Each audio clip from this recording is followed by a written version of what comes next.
ಮತ್ತೆ ಬೆಂಗಳೂರು ಮೆಟ್ರೋಗೆ ಸ್ವಾಗತ. ಬೆಂಗಳೂರಿನ 1,000 ಶಾಲೆಗಳಿಗೆ ಆಟದ ಮೈದಾನವೇ ಇಲ್ಲ. ವಿದ್ಯಾರ್ಥಿಗಳಿಗೆ ಬರೀ ಪಾಠ, ನೋ ಆಟ.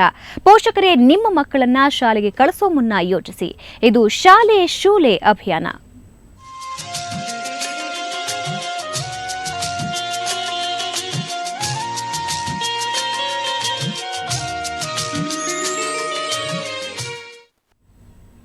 ಶಿಕ್ಷಕರು, ವಿದ್ಯಾರ್ಥಿಗಳು ಕುಳಿತುಕೊಳ್ಳೋಕೆ ಒಂದು ಕೊಠಡಿ, ಶಾಲಾ ಕಟ್ಟಡ. ಇಷ್ಟಿದ್ರೆ ಅದು ಸ್ಕೂಲ್ ಅನ್ಸ್ಕೊಳ್ಳುತ್ತಾ? ಇದಕ್ಕಿಂತ ಮುಖ್ಯವಾಗಿ ಶಾಲೆ ಅನ್ನಿಸ್ಕೊಳ್ಳೋಕೆ ಏನಿರಬೇಕು? ಬನ್ನಿ, ಶಾಲೆ ಶೂಲೆ ಅಭಿಯಾನದಲ್ಲಿ ಶಾಲೆ ಅನ್ನಿಸ್ಕೊಳ್ಳೋಕೆ ಮುಖ್ಯವಾಗಿ ಏನಿರಬೇಕು ಅಂತ ನೋಡ್ಕೊಂಡ್ಬರೋಣ. ಶಾಲೆ ನಂಬರ್ 1, ರಸ್ತೆಗೆ ಹೊಂದಿಕೊಂಡೇ ಶಾಲೆ, ವಾಸಸ್ಥಾನದಲ್ಲೇ ವಿದ್ಯಾರ್ಜನೆ. ಶಾಲೆ ನಂಬರ್ 2, ಬೃಹದಾಕಾರದ ಕಟ್ಟಡದಲ್ಲಿ ಶಾಲೆ, ರಸ್ತೆಗೂ ಶಾಲಾ ಕಟ್ಟಡಕ್ಕೂ ಅಂತರವೇ ಇಲ್ಲ. ಶಾಲೆ ನಂಬರ್ 3,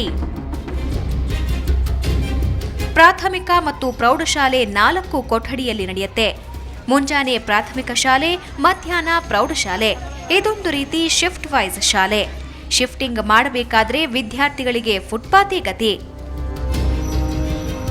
ಇವು ರಾಜ್ಯ ರಾಜಧಾನಿಯಲ್ಲಿರುವ ಶಾಲೆಗಳ ಸ್ಥಿತಿ. ಬರೀ ಕ್ಲಾಸ್ ರೂಮ್ ಇದ್ಬಿಟ್ರೆ ಅದು ಶಾಲೆ ಆಗತ್ತಾ? ನಿಯಮ ಏನ್ ಹೇಳುತ್ತೆ ಗೊತ್ತಾ?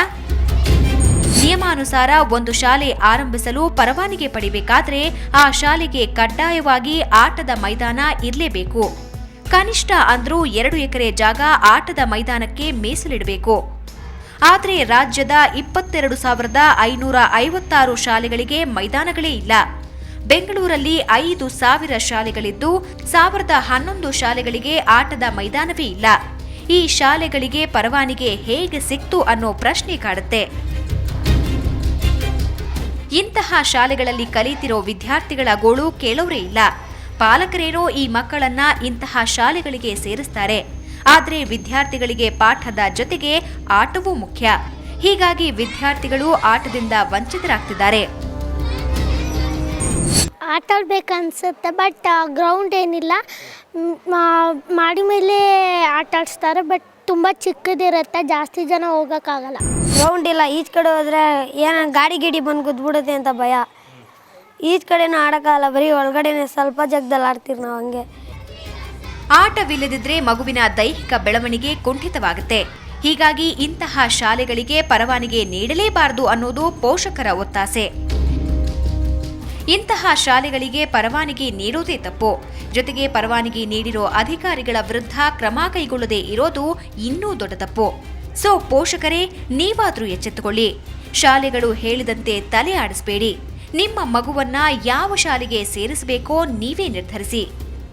ಮೈದಾನವಿಲ್ಲದ ಶಾಲೆ ಉಪ್ಪಿಲ್ಲದ ಊಟವಿದ್ದಂತೆ.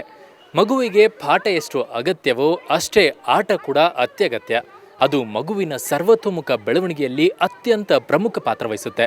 ಹಾಗಾಗಿ ಪಾಲಕರು ಮೈದಾನವಿರುವಂಥ ಶಾಲೆಗೇನೆ ನಿಮ್ಮ ಮಕ್ಕಳನ್ನು ಸೇರಿಸಿ ಅನ್ನೋದು ನಮ್ಮ ಒಂದು ಚಿಕ್ಕ ಸಲಹೆ.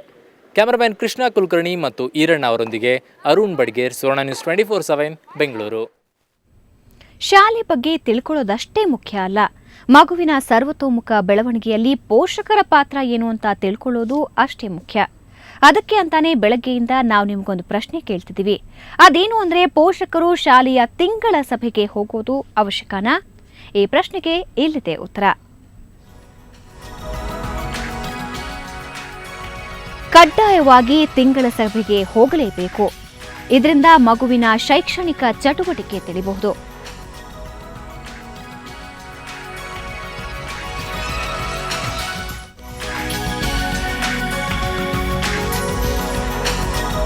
ಅಲ್ಲದೆ ಮಗುವಿನ ವರ್ತನೆ ಮತ್ತು ಪ್ರಗತಿ ತಿಳಿಬಹುದು.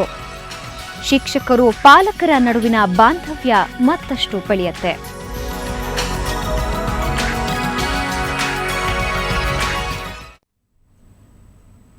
ಬೆಂಗಳೂರಿನ ಮಲ್ಯ ಅದಿತಿ ಇಂಟರ್ನ್ಯಾಷನಲ್ ಸ್ಕೂಲ್ ವಿದ್ಯಾರ್ಥಿಗಳಿಂದು ಕೇಂದ್ರ ಟೆಲಿಕಾಂ ಖಾತೆ ರಾಜ್ಯ ಸಚಿವ ಸಚಿನ್ ಪೈಲಟ್ ಅವರನ್ನ ಭೇಟಿ ಮಾಡಿದರು.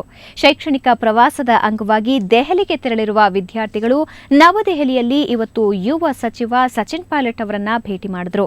ಭೇಟಿ ವೇಳೆ ವಿದ್ಯಾರ್ಥಿಗಳು ಸಚಿವರೊಂದಿಗೆ ಸಂವಾದ ಕೂಡ ನಡೆಸಿದರು. ಸಂವಾದದಲ್ಲಿ ವಿದ್ಯಾರ್ಥಿಗಳು ಕೇಳಿದ ಪ್ರಶ್ನೆಗಳಿಗೆ ಸಚಿವರು ಸೂಕ್ತ ಉತ್ತರ ಕೊಡ್ತಿದ್ರು.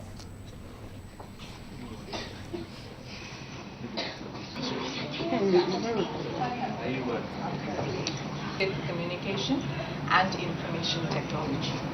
So when Parliament is in session, all of us have to be in Parliament. And I answer questions that things in Bangalore city or in Karnataka or any part of the country. So for example, now there will be elections in some state.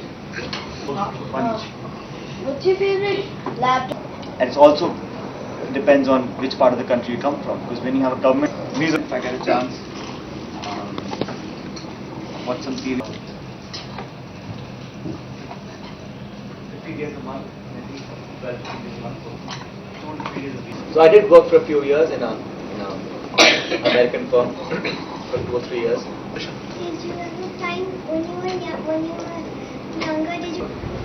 Be happy, remain smiling, and God bless all of you. Okay?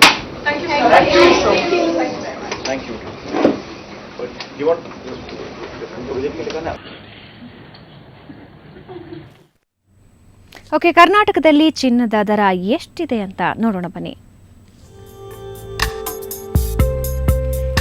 22 ಕ್ಯಾರೆಟ್ನ 10 gram ಚಿನ್ನಕ್ಕೆ 24,490 ರೂಪಾಯಿ.